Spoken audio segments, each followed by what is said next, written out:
Existen muchos textos en la Biblia sacados de su contexto. Uno de ellos, por ejemplo, está en Juan capítulo 10, versículo 10. Jesús dice así: el ladrón no viene sino para robar, matar y destruir. Pero yo he venido para que tengan vida, y tengan vida en abundancia.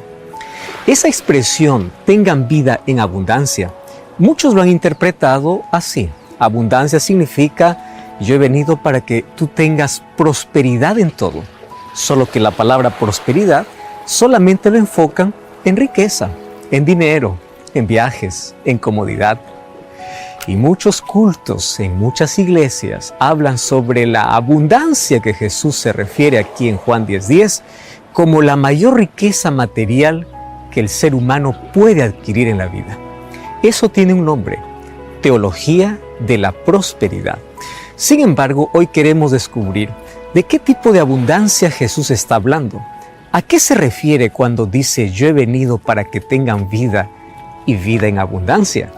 Bienvenido, está comenzando Biblia Fácil.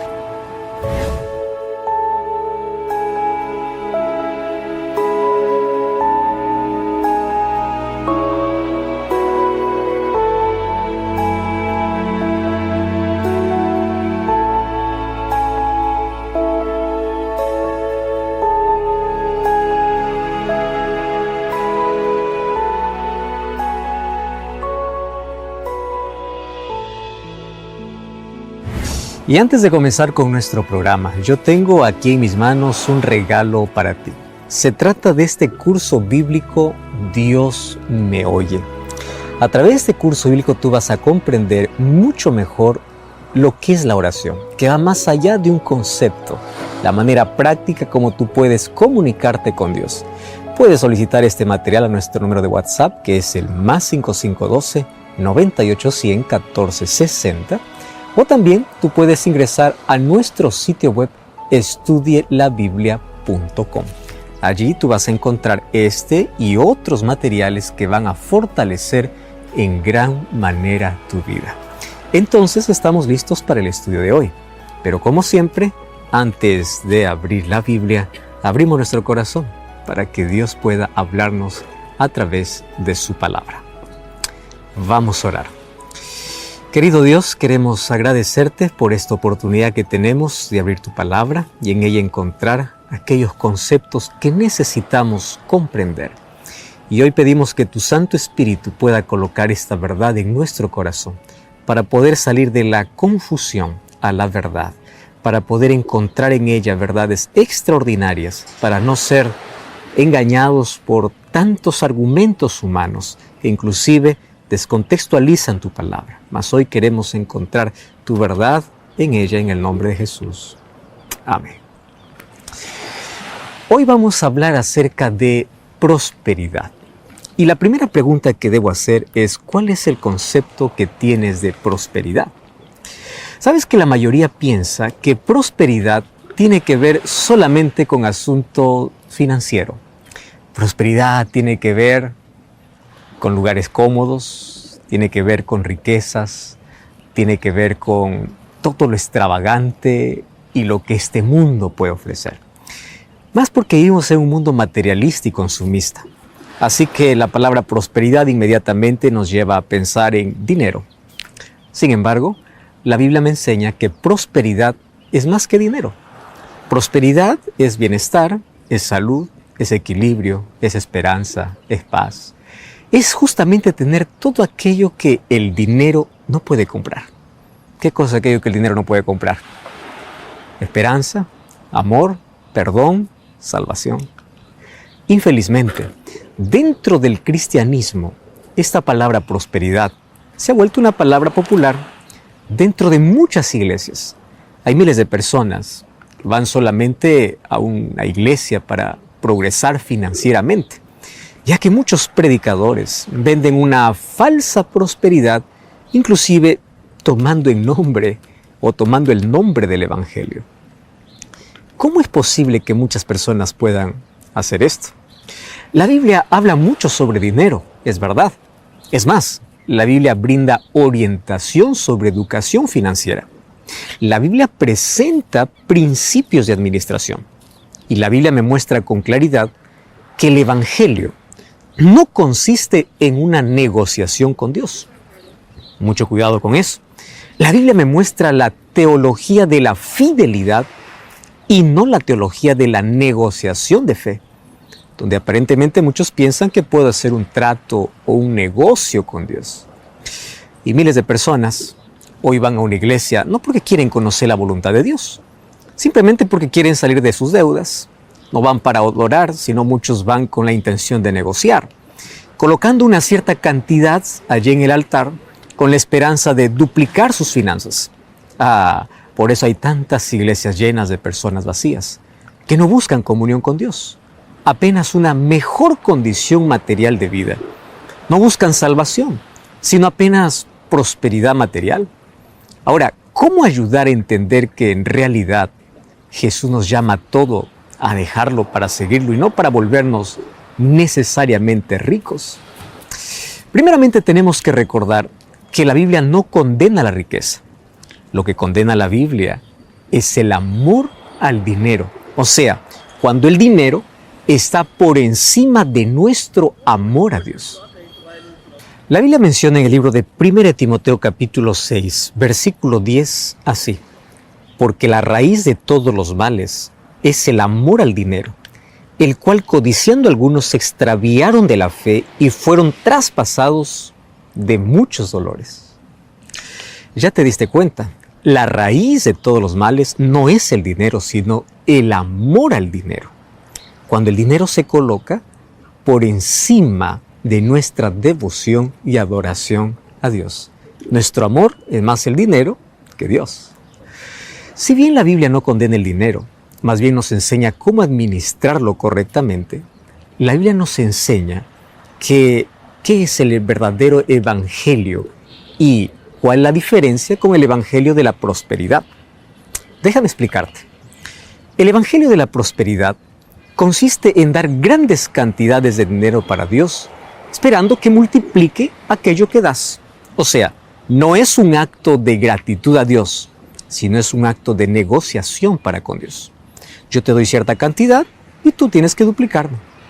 Por eso hay tanta gente que inclusive vende casas, terrenos, da todo lo que tiene, con la esperanza de ser retribuido más de aquello que colocó.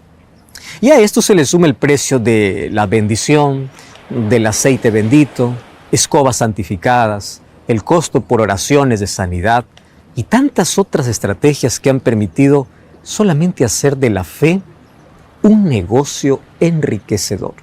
Infelizmente muchos miran a la iglesia como un asunto de negocio. ¿Por qué? Porque algunos proclaman este tipo de evangelio. Entonces, el conocido evangelio de la prosperidad está establecido hace más de 20 años en diversos países pobres. La pregunta es, si es que este evangelio funcionara, ¿por qué la pobreza continúa justamente en esos países? En verdad, el evangelio de la prosperidad necesita ser evaluado de forma bien clara y honesta, a la luz de la palabra de Dios. O sea, necesitamos saber lo que realmente Dios tiene reservado para nosotros en cuanto a la salvación y en cuanto a la vida terrenal. Entonces, con base en la Biblia, podemos afirmar que la vida espiritual produce necesariamente riqueza y bienestar material. ¿Es eso lo que Jesús siempre quiere darnos? ¿Acaso la riqueza es siempre una señal de la bendición de Dios? ¿Qué podemos decir de la riqueza alcanzada por medio de opresión, de robo o incluso de corrupción? Porque hay muchos que piensan que aquel que es rico es aquel que recibió la bendición de Dios y aquel que es pobre es porque no recibió la bendición de Dios. Mucho cuidado con eso. Además de esto, ¿acaso podrá la pobreza o la enfermedad ser siempre una señal de maldición como muchos piensan? O es más, algunos piensan que viven en una situación así simplemente porque les falta fe. ¿Es eso lo que la Biblia enseña? Bueno, debemos reconocer que el evangelio de la prosperidad ha sido uno de los fenómenos religiosos más atractivos de los últimos tiempos. Inclusive una investigación divulgada en la revista Time, el 10 de septiembre del año 2006, mostró lo siguiente. El 17% de los cristianos entrevistados dijeron que se consideraban parte del movimiento. Inclusive otro 31% creía que si das tu dinero a Dios, Él te bendecirá con más dinero. Y esta tendencia cada vez crece, porque más personas día a día se añaden para creer en este evangelio el cual la Biblia no menciona. La razón por la que esas iglesias de la prosperidad están llenas es por el mensaje materialista que éstas predican. Por ejemplo, ¿quién no anhela ser próspero? ¿Quién no quiere tener un auto nuevo, una casa confortable o más dinero para poder gastar?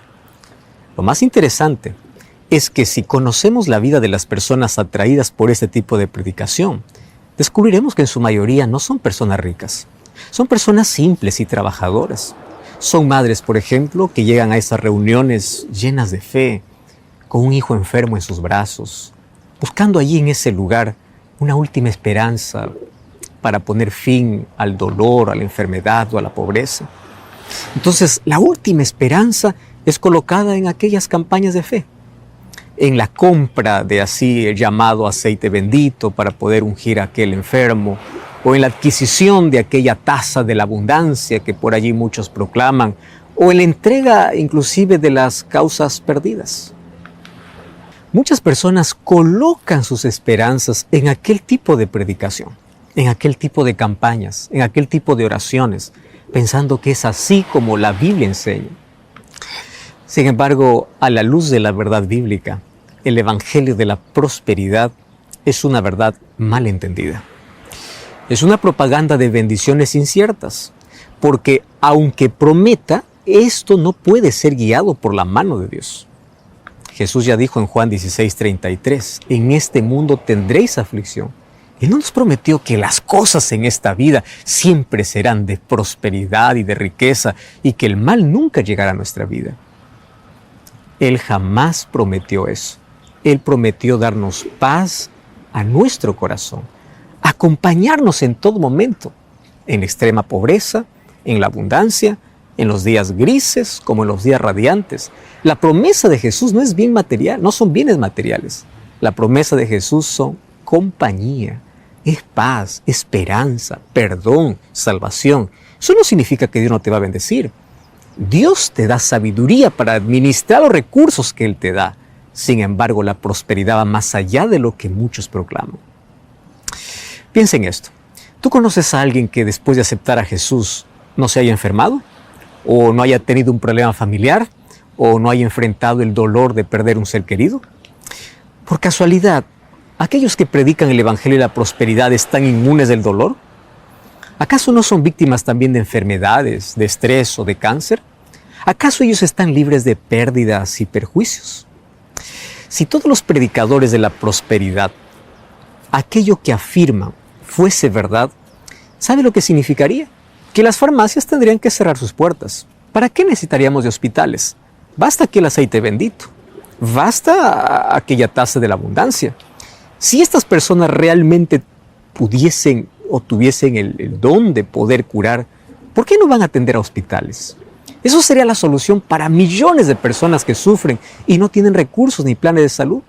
¿Qué sucedió en el periodo de pandemia con aquellos que tenían ese don de curar o de vender algún aceite para sanidad? ¿Qué sucedió? ¿Sabes que la mayoría de los predicadores del llamado evangelio de la prosperidad, a la verdad son de segunda o tercera generación? Muchos de ellos fueron influenciados directa o indirectamente por Kenneth Hagin, Kenneth Copeland o Fred Price. Estas tres personas fueron influidas obviamente por un hombre llamado Oral Roberts. Tú puedes averiguar quién fue él. Él ha sido llamado el padre del evangelio de la prosperidad. Esto no es muy antiguo. Sabes que no ha pasado mucho tiempo desde que recién este falso evangelio fue introducido dentro de muchas iglesias cristianas. Curiosamente, el evangelio de la prosperidad surgió en un país próspero. Fue allá en los Estados Unidos. Allí en el sueño americano que impulsó a millones de personas a querer más y más. ¿Y qué cosa es lo que enseña este evangelio? Este evangelio enseña que tú necesitas dos cosas. Necesitas fe y dinero para poder materializar tu fe. Dinero para dar y luego fe para recibir. Ese es el resumen de este evangelio. Materializar tu fe a través del dinero. Una historia real cuenta de que una señora pidió a su pastor que pueda orar por un problema. Ella estaba esperando la solución de una causa laboral por la cual recibiría una buena cantidad de dinero. El pastor obviamente se puso a disposición para orar por ella, o sea, para orar por esa causa perdida. Un día la mujer llegó a la iglesia muy feliz contando del milagro. Ella había recibido todo. Cuando se lo contó al pastor, el pastor le dice así: yo ya sé, Dios ya me reveló que eso iba a suceder. Y también me dijo que si usted tiene fe, usted tiene que entregarlo todo ahora, aquí mismo. Y en el plazo de 90 días, Dios va a triplicar tu dinero. La mujer, cuando escuchó esto, dudó un poco, pero la propuesta era tan tentadora. Imagínate, 3 veces más de dinero. ¿Qué crees que hizo? Ella entregó todo. Y la mujer de fe continuó creyendo. Pasaron los días, las semanas, los meses. Cuando pasó la fecha prometida, ella entró en desesperación y se fue a pedir explicaciones públicamente. ¿Y sabes qué pasó? Ella fue sorprendida por el predicador, pues él le llamó inclusive frente a toda la iglesia y comenzó a decir así: hermanos, ¿ustedes se acuerdan de nuestra hermana? Ella recibió dinero, Dios me reveló que si ella tenía fe y entregaba todo, pues en 90 días recibiría 3 veces más. Pero miren, los 3 meses han pasado y ella está aquí. Y está aquí sufriendo porque no recibió nada. Hermanos, yo quiero que esto sirva de lección para todos los que están aquí. Nuestra hermana tuvo fe para entregar, pero ahora no tiene fe para recibir las bendiciones del Señor. Qué triste, ¿verdad? ¿Cuánta manipulación, cuánta maldad existe detrás de todas estas palabras? Primero, una mujer pobre, siendo influenciada por un pastor que dice haber recibido la revelación del Señor para que dé todo. Ella quedarse sin nada. Y después para que triplique su dinero. ¿En qué base bíblica se encuentra eso? Ah, querido, en esos cultos en general se relatan experiencias de una fe impulsiva. Personas que dicen: yo vendí toda mi casa, yo di mi auto como ofrenda, yo di todo mi sueldo, mi salario. ¿Y cuál es el pensamiento de los donantes? No es: oh, yo estoy dando para que tengo gratitud a Dios, sino yo estoy dando para recibir más. ¿Te estás dando cuenta que ahí el Dios es el dinero? Yo no quiero a Dios, yo quiero más dinero. Y realmente Dios quiere que yo sea rico. Dios quiere que yo materialice mi fe, done lo máximo para recibir muchas veces más. Algunos predicadores insisten que sí. Inclusive, muchos de ellos toman la Biblia para poder hablar sobre este evangelio. La pregunta es: ¿qué textos bíblicos se toman, se malinterpretan y se descontextualizan para hablar sobre el evangelio de la prosperidad? Eso es lo que veremos hoy.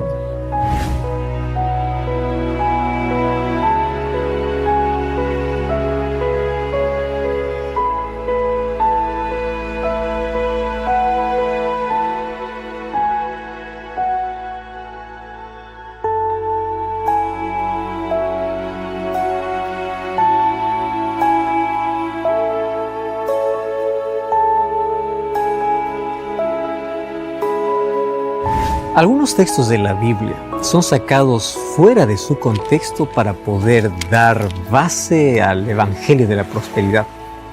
Uno de ellos ya leímos al comienzo, más es el texto de Juan capítulo 10, versículo 10, cuando Jesús dice: yo soy aquel que ha venido para que tengan vida y para que tengan vida en abundancia. Pero no es el único texto que se usa. Existe otro texto en Mateo capítulo 19, versículo 29. Y allí dice: todo aquel que por mi causa haya dejado casas, hermanos, hermanas, padre, madre, hijos o terrenos, recibirá 100 veces más y heredará la vida eterna. Este es otro texto que se usa. Pero no solamente este, hay otro texto. Juan capítulo 14, versículo 13 y versículo 14. En ese texto dice así: y todo lo que recibiréis o pidiereis al Padre en mi nombre lo haré, para que el Padre sea glorificado en el Hijo. Si algo pidieres en mi nombre, yo lo haré. Bueno, este es otro de los textos que se utiliza. Ahora, ¿cómo nosotros podemos interpretar estos textos de manera correcta? ¿Por qué? Porque aparentemente contradicen otras declaraciones de Jesús y de los apóstoles. Recuerda lo que Jesús dijo en Mateo 19:24. Es más fácil a un camello pasar por el ojo de una aguja que un rico puede entrar en el reino de los cielos. Aparentemente hay una contradicción entre los textos que hemos leído con este que te estoy presentando. Mateo 6:19 y 20, Jesús dice: no acumulen para ustedes tesoros en la tierra, donde la polilla y el óxido destruyen, más bien hagan tesoros en los cielos. Y bueno, ¿dónde está entonces el punto de equilibrio? ¿Cómo nosotros podemos entender estos textos? Más cuando en Marcos 8:36 también Jesús dice: ¿de qué sirve si tú ganares el mundo entero y pierdes la vida? Y un texto que ya leímos en 1 Timoteo 6:10, donde dice: porque el amor al dinero es la raíz de toda la clase de mal, que muchos por codiciarlo se han desviado de la fe y han causado muchísimo dolor para su vida. Obviamente estos textos no son contrarios, ya que unos textos hablan de la abundancia, donde aparentemente muchos lo entienden que solamente se trata de riqueza material, mas no es así. Basta una lectura simple para darse cuenta de que se trata de que muchos toman algunos textos y lo descontextualizan para poder dar pie al evangelio de la prosperidad, donde Jesús aparece como una especie de Papá Noel y los oyentes como niños que esperan siempre regalos caros. Mucho cuidado con interpretar así los textos bíblicos. Es evidente que al declarar que Jesús vino al mundo para darnos vida en abundancia, Jesús se refería a una vida donde uno es libre de la culpa, libre del pecado. Él también se refería a la vida eterna directamente, a esa vida.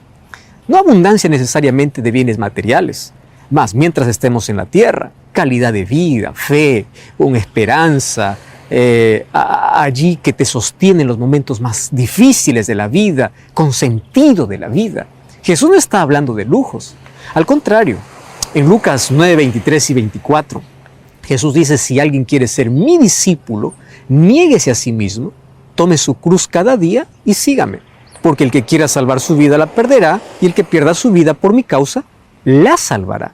Ahora, respecto a ese texto de Mateo capítulo 19, versículo 29, cuando dice: van a recibir 100 veces más. Tú sabes que Kenneth Copeland, un emblemático predicador de la teología de la prosperidad, afirma abiertamente: usted quiere recibir 100 veces más de su dinero, entonces entregue todo su dinero. Según él, es así como Dios multiplica. Ningún banco en el mundo ofrece este tipo de retorno, ¿verdad? Tú sabes que la esposa de Kenneth Copeland declaró lo siguiente: Mateo 19:29 es el mejor negocio. Qué triste, ¿verdad? Ahora, obviamente que no fue eso lo que Jesús estaba refiriendo. La recompensa que él indica es la comunión con otros miles de creyentes. El versículo de Mateo 19:30, que es el versículo posterior a aquel donde promete de que recibirá 100 veces más, proporciona mayor claridad, porque allí dice: muchos de los primeros serán últimos y muchos de los últimos serán primeros. Queda más evidente inclusive ese texto cuando nosotros leemos el libro de Marcos, capítulo 10, versículo 29 y versículo 30. Allí dice: Jesús le respondió: todo aquel que por mi causa, o sea, por la causa del evangelio, haya dejado casa, hermanos, hermanas, padre, madre o terrenos, recibirá 100 veces más ahora y en la eternidad o en el futuro la vida eterna. Es decir, Jesús incentivó el discipulado en comunidad, no la ganancia financiera personal. Tú perdiste un hermano, una hermana porque te volviste cristiano. Tú llegarás a tener miles de hermanos porque todos los creyentes pasan a ser tus hermanos. No se trata de una ganancia financiera personal, sino una ganancia en comunidad. De eso está hablando sobre la abundancia en la tierra. Él dice exactamente lo opuesto a aquello que muchos predicadores proclaman. Cuando Jesús dice que hará cualquier cosa que le pidiésemos en su nombre, ¿a qué se refería? ¿A la totalidad de cosas materiales? O sea, si yo le pido que Dios me pueda transportar en este momento a Europa, ¿Él atendería a mi pedido? Claro que no. Ese todo se refiere a la construcción del carácter, a la predicación del Evangelio, al auxilio de los necesitados. Necesitamos comprender en qué circunstancias y por qué Jesús dijo tales cosas. Los textos bíblicos usados por los predicadores de la prosperidad simplemente son retirados del contexto del verdadero Evangelio y son usados obviamente para enriquecerse personalmente. Por eso muchas personas miran a la religión como un acto de negocio, simplemente porque entendieron de que muchos predicadores usan este Evangelio, el Evangelio de la prosperidad, para enriquecerse. ¿Sabes que el éxito del Evangelio de la prosperidad no es una simple oferta de bendiciones por dinero? Hay algo más profundo en todo esto. Como bien lo definió John Piper, dice que el Evangelio de la prosperidad, él lo definió como el movimiento nueva era de las Escrituras, donde muestra que Dios puede ser aparentemente fácil manipulado por medio de dinero y de palabras mágicas. Y esto es contrariamente a lo que la Biblia enseña. Dios no puede ser manipulado por dinero o por palabras. Sabes que esas ideas solamente pervierten el Evangelio. No es posible que Jesús haya muerto en la cruz con la finalidad solamente de darnos derecho a tener bienes materiales. Él murió para darnos esperanza. Él murió para salvarnos de la condenación del pecado y de la muerte eterna.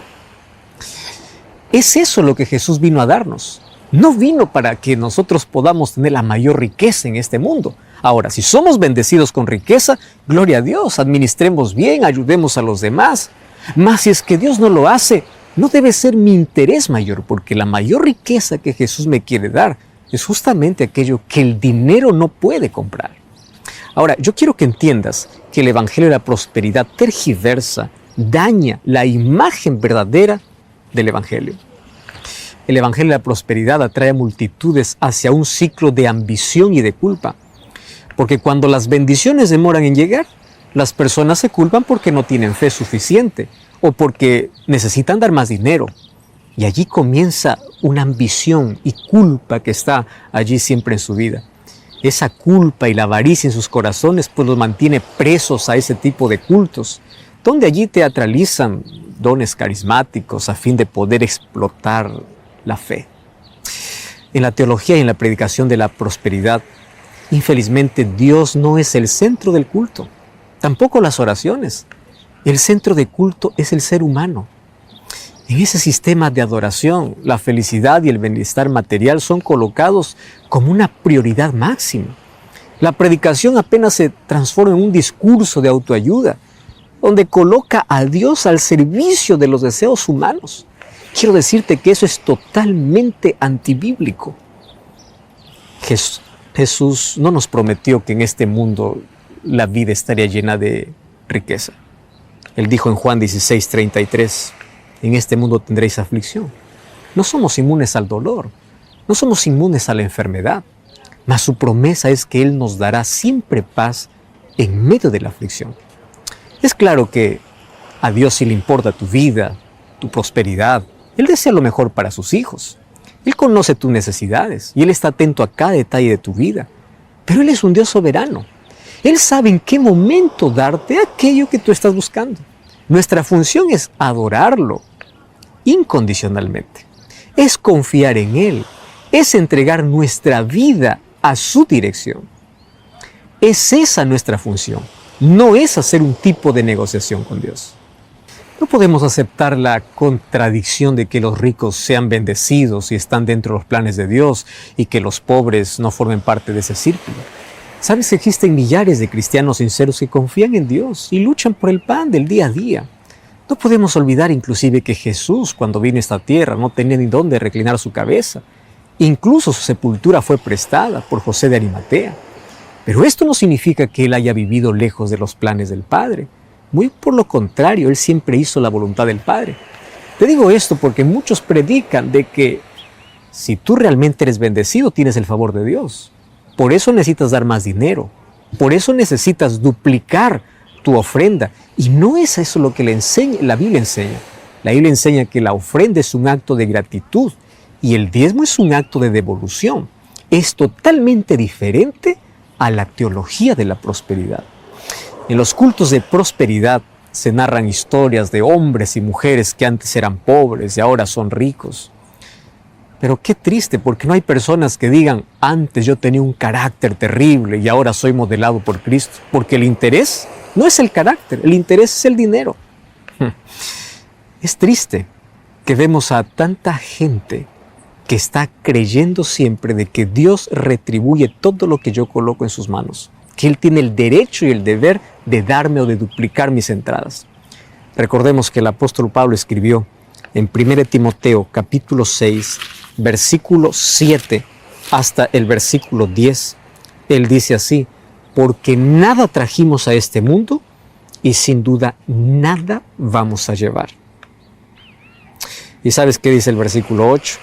Dice así que teniendo sustento y abrigo, estemos contentos con eso. Porque los que quieren enriquecerse caen en tentación y lazo, y en muchas codicias necias y dañosas que hunden a los hombres en destrucción y perdición. Porque la raíz de todos los males es el amor al dinero. ¿Entendiste aquí lo que está diciendo Pablo? Tienes que vivir contento. Si Dios te bendice, sé agradecido y comparte con otros. Y si no tienes todo lo que esperas, sigue adorando a Dios, pero no por interés. Es claro que la Biblia nunca condena la riqueza. Lo que la Biblia no aprueba es que personas coloquen el dinero como centro de su adoración. En la Biblia nosotros encontramos personas ricas como Job, Abraham, José de Arimatea, Nicodemo y otros, que fueron agentes del bien en las manos de Dios. El dinero es colocado en nuestras manos para poder dar ayuda a los menos afortunados o para poder colocar ese dinero en la predicación del Evangelio. No en el bolsillo solamente para que algunos puedan enriquecerse en base a la fe. Ahora, Dios quiere que tú seas rico. Hace 2000 años ahí en la cruz, Él nos trajo la mayor riqueza. ¿Y sabes cuál es la riqueza mayor? La esperanza. Romanos 15:13 dice, el Dios de esperanza os llene de todo gozo y paz, para que ustedes puedan ser ricos en la esperanza. Esa es la mayor riqueza de la vida. Mas ahora, yo quiero pasar de la teología de la prosperidad a la teología de la fidelidad y felicidad. ¿De qué se trata eso? ¿Eso significa que nosotros no podemos dar nada a Dios? ¿Eso significa que si yo tengo gratitud en mi corazón para con Dios, yo no puedo dar nada? Espera, ahora te voy a decir lo que la Biblia enseña sobre la fidelidad en relación a diezmos y ofrendas, que es totalmente diferente a la teología de la prosperidad.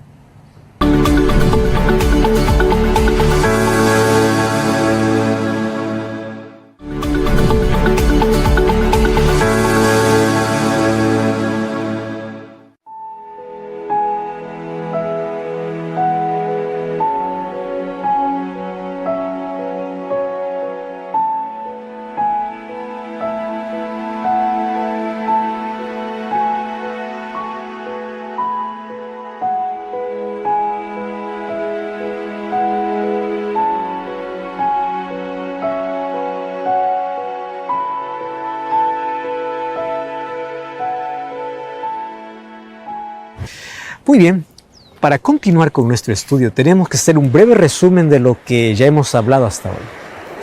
El falso evangelio de la prosperidad es donde toman algunos textos bíblicos y sacan de su contexto simplemente para enriquecerse. Aquellas esperanzas que dan algunos predicadores al decir si tú colocas todo, Dios va a triplicar tu dinero. O si es que tú llevas este aceite bendito, o esta escoba santificada, o esta taza de bendición, o mi oración por un milagro, Dios va a duplicar tus finanzas o Dios te va a sanar inmediatamente. Ese evangelio no presenta la Biblia. Sin embargo, la Biblia sí presenta sobre nuestra fidelidad a Dios, que es totalmente diferente a la teología de la prosperidad. ¿Cuál es la diferencia entre la teología de la prosperidad y la teología de la fidelidad? Déjame primero contarte de qué se trata la teología de la fidelidad. En la Biblia yo encuentro que la devolución de diezmos y ofrendas tiene un sustento sólido y es milenario. Algunos piensan que solamente apareció esta práctica con los judíos, pero no es así. Cuando vamos a Génesis capítulo 14, versículo 20, nosotros encontramos que Abraham, el padre de la fe, recordemos que la existencia de los judíos viene mucho tiempo después, Abraham ya entregaba los diezmos de todo para Dios. Y no solamente con Abraham, lo mismo sucedió con Jacob, mucho antes de la existencia de los judíos. Cuando el tiempo pasó y Dios entregó la tierra prometida al pueblo de Israel, hubo una tribu que quedó sin herencia, la tribu de Leví. ¿Y por qué? Porque ellos deberían dedicarse exclusivamente a los ritos, ceremonias, a la adoración dentro del templo. Entonces ellos no tenían parte de herencia. ¿Cómo ellos se sustentaban? Pues a través de la 10ª parte que cada tribu daba. De allí deriva la palabra diezmo. Pero el diezmo no apareció con los levitas. El diezmo ya era un principio establecido desde la fundación. Por eso es que Abraham, Jacob ya diezmaban antes de la existencia de los israelitas. Entonces, el diezmo y las ofrendas son expresión de fidelidad y gratitud. ¿Entiende la diferencia? Muy bien. ¿Para qué sirve esto? Para poder sustentar el evangelio, la predicación del evangelio. ¿Y por qué razón Dios lo estableció? Cuando nosotros vamos al libro de Deuteronomio, capítulo 8, versículo 17 y versículo 18, nosotros encontramos ese principio básico. Deuteronomio capítulo 8, versículo 17 y 18, dice así. Dice, no digas en tu corazón, mi poder y la fuerza de mi mano me han traído riqueza. Acuérdate de Jehová tu Dios, porque Él te da poder para hacer riquezas, a fin de confirmar su pacto que juró a tus padres, como en este día. Pero este no es el único texto. Cuando vamos al libro de Proverbios, capítulo 3, versículo 9, encontramos la manera como nosotros podemos reconocer que de Dios viene la vida y la fuerza. Dice Proverbios 3, 9. Honra a Jehová con tus bienes y con las primicias de tus frutos, y serán llenos tus graneros con abundancia, y tus lagares rebosarán de mosto. Acuérdate que Dios es el dueño de todo. Salmos 24:1 dice, de Jehová es la tierra y su plenitud, el mundo y los que en él habitan. Ageo 2:8 dice, mía es la plata y mío es el oro. Eso quiere decir que el diezmo es la devolución, no es negociación.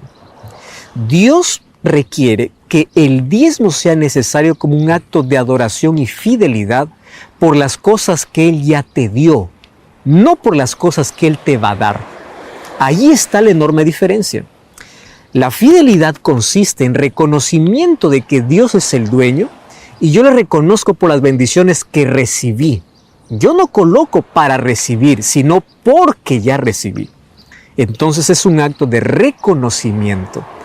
Es allí donde demuestro mi amor a Dios, que está por encima del dinero. Es un acto de adoración.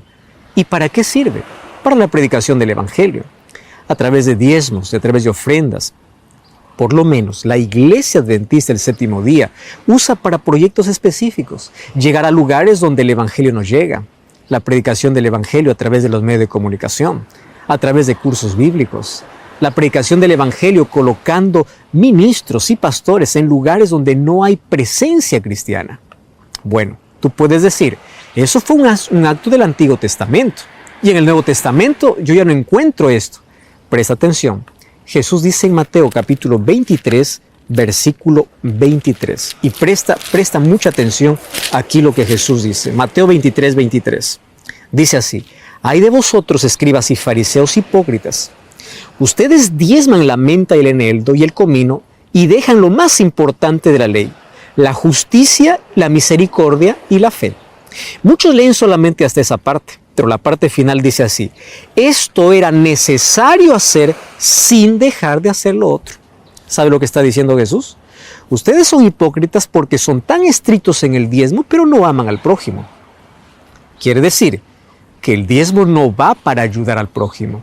Son cosas muy separadas. Ahora Jesús dice, era necesario hacer esto sin descuidar lo otro. ¿Qué cosa está haciendo Jesús aquí? probando.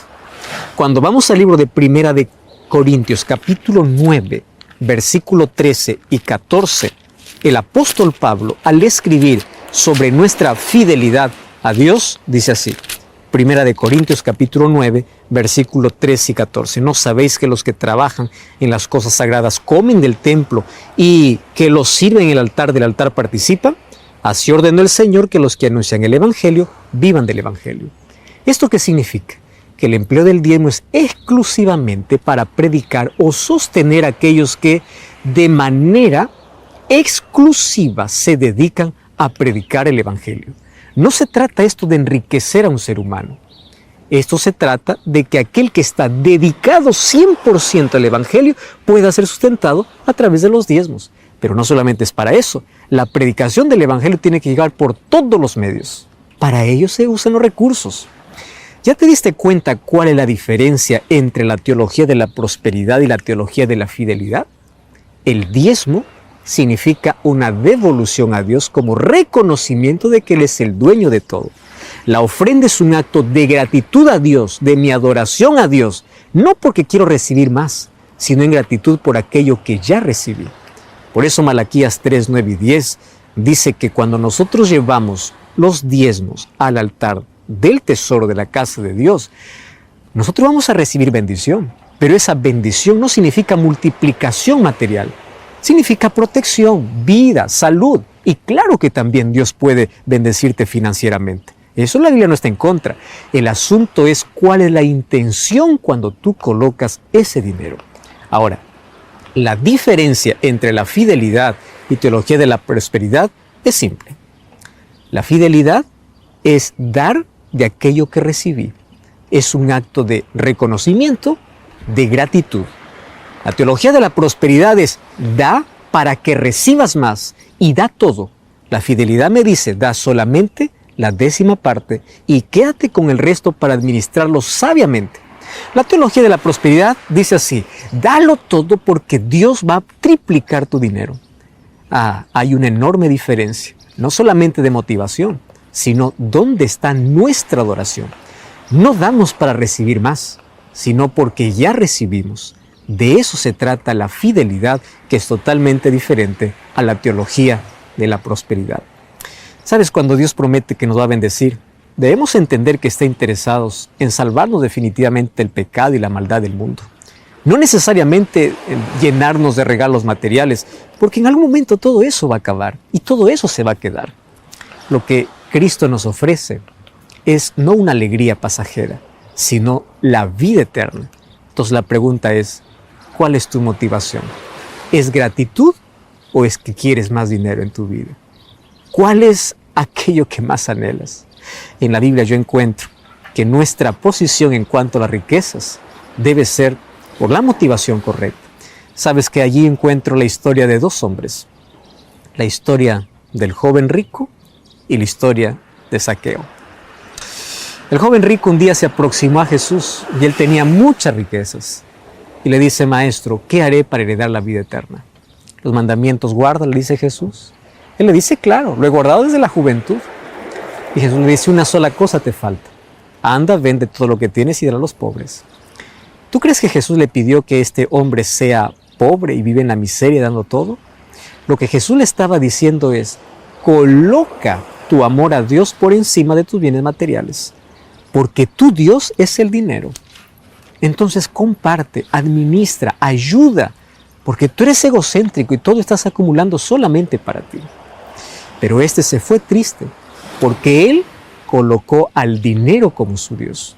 Sin embargo, encuentro la historia de otro hombre llamado Zaqueo. Él era rico.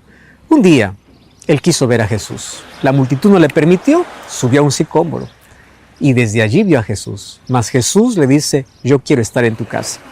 Cuando entró a la casa de Zaqueo, Zaqueo quedó tan feliz que él se puso en pie y dijo así, si yo he defraudado a alguien, debo devolver 3 veces más de lo que le quité. Porque ahora mi interés, mi devoción y mi motivación es Cristo. Antes de que Cristo entrara en su casa, su mayor tesoro era el dinero. Después que Cristo entró en su casa, su mayor tesoro era Cristo. ¿Cuál es tu mayor tesoro? ¿Es Cristo? No significa que el dinero no tiene valor. El dinero es importante. Administralo bien. Ayuda a los demás. Administra sabiamente. Contribuye para la predicación del Evangelio. Sé fiel a Dios. Pero no hagas del dinero tu Dios. No intentes negociar con Dios. No intentes pagar por una oración, por un aceite bendito, por una taza bendecida. No, de eso no se trata la bendición. La bendición viene por nuestra fidelidad, por nuestra entrega, por nuestra gratitud, por hacer de Jesús el Rey de nuestra vida. La verdadera prosperidad significa amar a Cristo. Y hoy quiero invitarte para que tú seas fiel a Dios. Y la diferencia entre devolución y negociación es que la devolución es reconocimiento a Dios por aquello que recibí. Y negociación es colocar algo en las manos de Dios por aquello que quiero recibir, con la intención inclusive de manipular su voluntad. Quiero que establezcas bien esta diferencia en tu vida y a partir de hoy, Cristo sea tu mayor tesoro. Administra bien tu tiempo, tus recursos, tus talentos y todas las cosas que Dios ha colocado en tu mano. Y que tu Dios sea el Dios de los cielos. No las cosas materiales, no el dinero, sino Jesucristo mismo. Fidelidad es lo que nosotros necesitamos practicar en la vida. Y nuestra fidelidad es medida en cuánto nosotros estamos dispuestos a reconocer que Dios es el soberano de todo. Por favor, abandona aquella teología de la prosperidad. Y si estoy hablando para algún líder religioso, tú sabes perfectamente que aquello que estás predicando no es bíblico. Vive de acuerdo a los principios de la fe. Predica la palabra del Señor sin vender falsas esperanzas, sin vender un milagro, sin vender una curación, sin vender una oración, sin vender algo santificado. Predica la palabra. Y si tú eres alguien que consume ese tipo de teología, vuelve a la palabra del Señor. Y allí vas a encontrar que tu fidelidad tiene que ser un acto de devoción y adoración, de gratitud y de reconocimiento a Dios, no de interés por recibir algo más. Vive de acuerdo a los principios divinos y entonces Dios te bendecirá. Y la mayor bendición siempre será paz en el corazón, esperanza para la vida y salvación eterna. Vamos a escuchar una linda música que mi esposa va a cantar. Y mientras ella canta, yo quiero que allí tú puedas pedir que Dios te enseñe a ser fiel, que puedas abandonar de tu vida aquella motivación insensata que hasta ahora has tenido, donde el dinero era tu Dios, y a partir de hoy, sé fiel a Dios porque Él es fiel a sus promesas.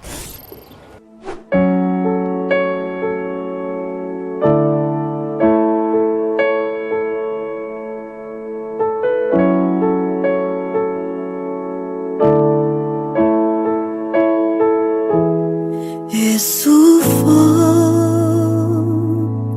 de mirar, viendo todo bien o mal. Aún así, Él cubre mi pesar por probar su fidelidad. Es la forma en que provee toda mi necesidad y hasta su vida derramar por probar su fidelidad. Fidelidad, tu fidelidad, tan profunda, tan real, en mi vida y caminar, me basta tu fidelidad.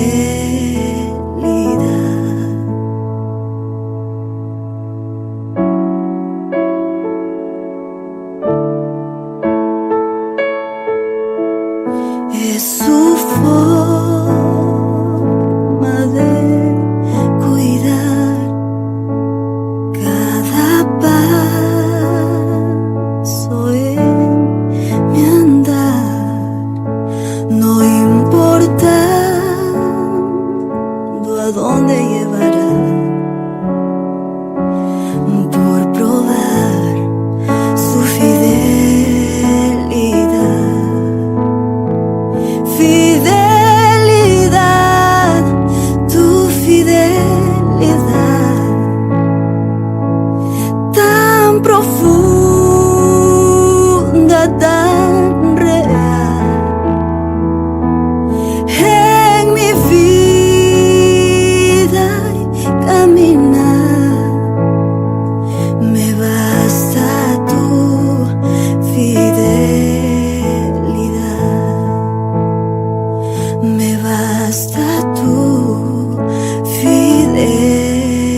cada momento la veo en mí. Nada me falta, pues todo provees. Grande Señor es tu fidelidad,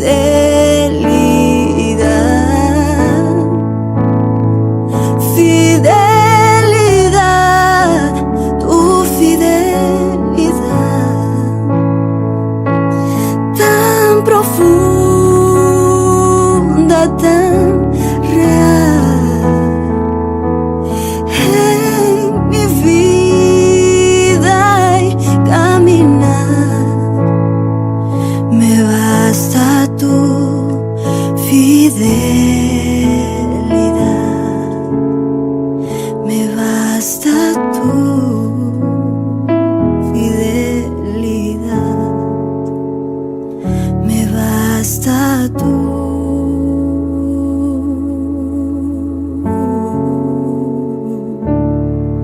fidelidad.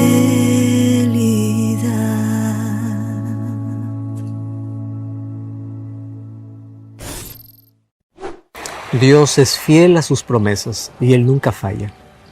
David dice así: joven fui y envejecido, y no he visto justo desamparado ni su descendencia que mendigue pan. Tú tienes un Dios, y un Dios que sí le interesa tus necesidades, y un Dios que quiere bendecirte. Por eso colocó su palabra, y en su palabra hay principios de administración. En su palabra hay principios que te van a ayudar a evitar inclusive caer en deudas, a evitar de que tú puedas malversar o destruir las bendiciones que Dios colocó en tus manos.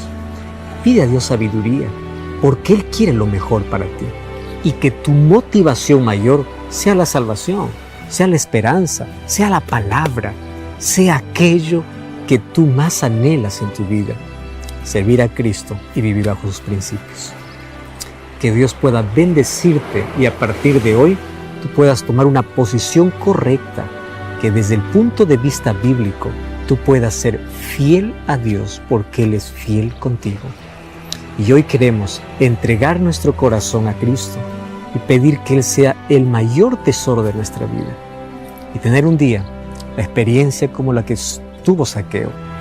Cuando Jesús entró en su casa, su corazón se llenó de alegría, a tal punto de que ya no importaba más las riquezas que podría tener.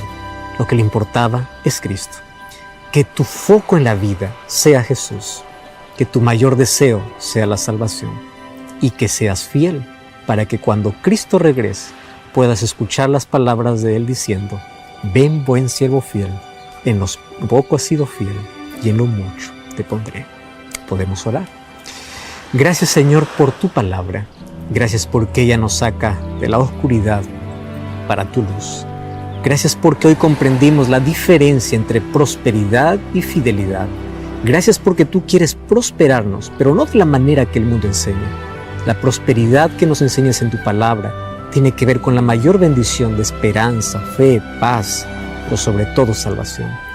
Ayúdanos a ser fieles, ayúdanos a vivir bajo tus principios, y a partir de hoy queremos que Jesús sea el mayor tesoro de nuestra vida. En el nombre de Jesús te pedimos.